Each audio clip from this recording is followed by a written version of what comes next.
Hello दोस्तों, स्वागत है आपका अपने यूट्यूब चैनल गौरव एडुकेटर में। दोस्तों आज का हमारा टॉपिक है राष्ट्रभाषा, राजभाषा और संपर्क भाषा। दोस्तों सबसे पहले हम जानेंगे राष्ट्रभाषा आखिर है क्या।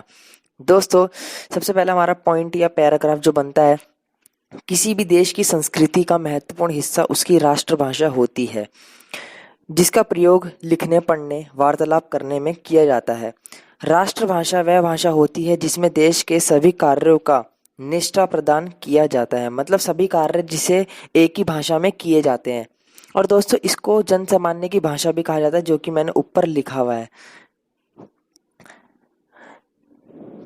देश के सभी सरकारी कार्य को भी इसी भाषा में किया जाता है। उदाहरण स्वरूप हमारे पड़ोसी देश बांग्लादेश में बंगाली भाषा को राष्ट्रभाषा के रूप में मान्यता दी गई है और देश के सभी कार्य इसी भाषा में किए जाते हैं।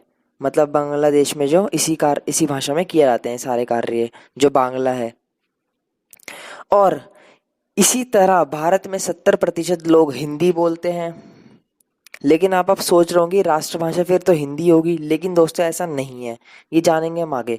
राष्ट्रभाषा भावनात्मक और सांस्कृतिक जुड़ाव वाली भाषा होती है। राष्ट्रभाषा जन सामान्य भाषा है होती है, जैसे मैंने आपको ऊपर बताया था, जन सामान्य मतलब जो सभी लोग साधारण तरीके से बोलते हैं। इसके शब्द भंडार हैं, इसके कुछ शब्द भंडार हैं, वो है अनौपचारिक, गैर परिभाषिक और अनिश्चित। राष्ट्रभाषा जनता की वह भाषा होती है जिससे जनता बोली में जुड़ी हो। जैसे हम हिंदी में जुड़े हुए हैं, हाँ वही दोस्त कैसा है, तू कैसा है, तो सब बोली में जुड़ी हुई है जनता यार, तो इसे राष्ट्रभाषा उसे कहते हैं। दोस्तों अगला पॉइंट या पैरा जो हमारा बनता है, किसी भी देश की अधिकांश लोगों की भाषा राष्ट्रभाषा कहलाती है। जैसे भारत की भाषा अधिकांश लोगों की हिंदी है, लेकिन हिंदी को अभी तक राष्ट्रभाषा का दर्जा नहीं दिया गया है, क्योंकि इसमें कुछ अभी विवाद है। क्योंकि बांग्ला भाषा, दक्षिण भाषाएं जैसे तमिल, तेलुगु, मलयालम भाषा आदि लोगों ने इन हिंदी भाषा का विरोध किया है। यह कहते हैं कि हिंदी राष्ट्रभाषा नहीं हो सकती, क्योंकि हमारी भाषा भी सबसे पुरानी भाषा है। लेकिन पूरे भारत में 70% लोग हिंदी जानते हैं और समझते हैं। दोस्तों ये तो हमारा हो गई राष्ट्रभाषा, और राष्ट्रभाषा हमारी हिंदी क्यों नहीं है ये भी हमने जान लिया। अब हम जानेंगे राजभाषा क्या है। दोस्तों ये मैंने कुछ पॉइंट में लिखा ताकि आपको अच्छे से समझ आ जाए, आप चाहे तो इसको पैराग्राफ में भी कन्वर्ट करके लिख सकते हो। पहला पॉइंट दोस्तों हमारा बनता है राज यानी सरकार। राजभाषा है ये, राज यानी सरकार की कामकाज की भाषा को राज भाषा कहते हैं। अब दोस्तों राज की जगह राज्य लगा दिया जाता है, लेकिन अभी भी इसको राज के नाम से जाना जाता है, और इसे इंग्लिश में राजभाषा को कहते हैं स्टेट लैंग्वेज, और इसको बदलकर अब ऑफिशियल लैंग्वेज कर दिया गया है नाम। लेकिन स्टेट लैंग्वेज का मतलब जो आपको पता ही है, हिंदी में राज्य होता है, लेकिन आज के युग में भी राज्य को राज कहा जाता है, स्टेट लैंग्वेज को इस भाषा के अंदर, हिंदी में सिर्फ। राजभाषा को प्रशासनिक कार्य एवं शिक्षा क्षेत्र के कार्य, न्याय क्षेत्र के कार्य में प्रयोग किया जाता है। जैसे मैंने आपको बताया ना, सरकार के कामकाज की भाषा है, तो इसलिए राजभाषा को प्रशासनिक कार्य, शिक्षा क्षेत्र के कार्य, न्याय क्षेत्र के कार्य में प्रयोग किया जाता है। राजभाषा की प्रकृति तकनीकी होती है। राजभाषा का शब्द भंडार काफी पर्याप्त सीमित होता है, 3000 से 7000 शब्द। राजभाषा घोषित करने का अधिकार देश के संविधान को होता है और सरकार को। अब दोस्तों ब्रीफली पढ़ते हैं इसको थोड़ा अच्छे से, जिससे आपको अच्छे से समझ में आ जाए। दोस्तों राजभाषा दो शब्दों से मिलकर बना है, राज और भाषा।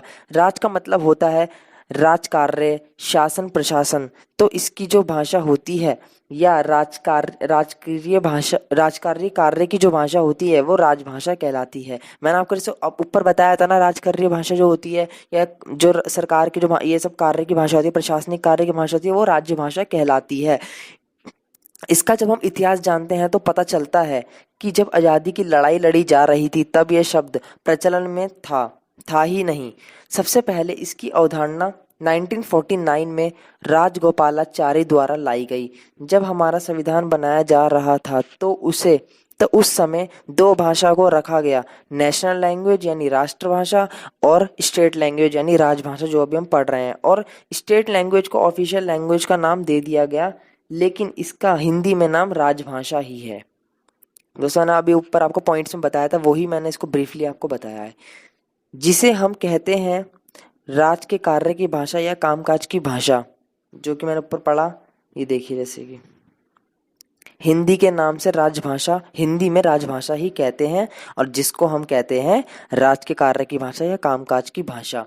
इसकी शब्दावली है परिभाषिक, औपचारिक, निश्चित होती है। मतलब इसके शब्द जो होते हैं निश्चित होते हैं, और राष्ट्रभाषा के शब्द अनिश्चित होते हैं। मैंने ऊपर जैसे पढ़ा था। और दोस्तों ये बहुत एक जनरल नॉलेज का भी क्वेश्चन है, अगर आप इसे अपने ऐड करोगे टॉपिक में तो बहुत ही अच्छा लगेगा आपका क्वेश्चन, और अटेटेड भी लगेगा। दोस्तों राजभाषा दिवस कब बनाया जाता है? राजभाषा दिवस 14 तारीख सितंबर 1949 को बनाया जाता है। एंड दोस्तों अगला टॉपिक है अपना संपर्क भाषा। सामान्य बोली या लोक बोली, यह भाषा को संपर्क भाषा कहते हैं जो किसी क्षेत्र में सामान्य रूप से किसी भी दो ऐसे व्यक्तियों के बीच में प्रयोग हो जिनकी मातृभाषाएं अलग अलग हैं। इसे सेतु भाषा, व्यापार भाषा, सामान्य भाषा, वाहन भाषा भी कहते हैं। और संपर्क भाषा को अंग्रेजी में लेंगिवा फ्रांस भाषा कहते हैं। फ्रांस नहीं, इसको अंग्रेजी में लेंग्रिवा फ्रांस कहते हैं। और दोस्तों अगला हमारा पॉइंट बनता है वैश्विक रूप से संपर्क साधने अंग्रेजी भाषा अपने साथ इसका लगातार अंतर्राष्ट्रीय स्तर पर प्रयोग हो रहा है या करती है। मतलब भाई वैश्विक स्तर पर ना संपर्क भाषा का तो भाई बहुत ज़्यादा उपयोग हो रहा है, वो भी अंग्रेजी का। आजकल आप देखते होंगे ना हर कोई how are you man English ही मारता है यार। मतलब संपर्क भाषा ही मतलब जमाने में टच हो रही है, बहुत ज़्यादा अंतर्राष्ट्रीय स्तर पर अंग्रेजी फैल रही है, ये बताया गया है इसमें।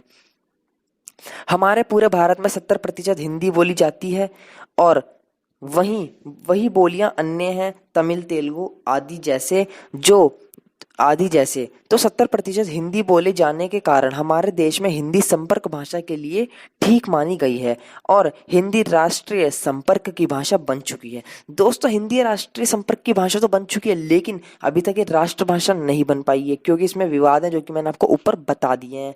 दोस्तों उम्मीद है कि यार आपको वीडियो पसंद आया होगा। वीडियो पसंद आया तो लाइक करना, शेयर करना एंड सब्सक्राइब करके बेल आइकन प्रेस जरूर कर देना, जिससे आने वाली वीडियो की नोटिफिकेशन आपको टाइम टाइम मिलती है। चलो दोस्तों।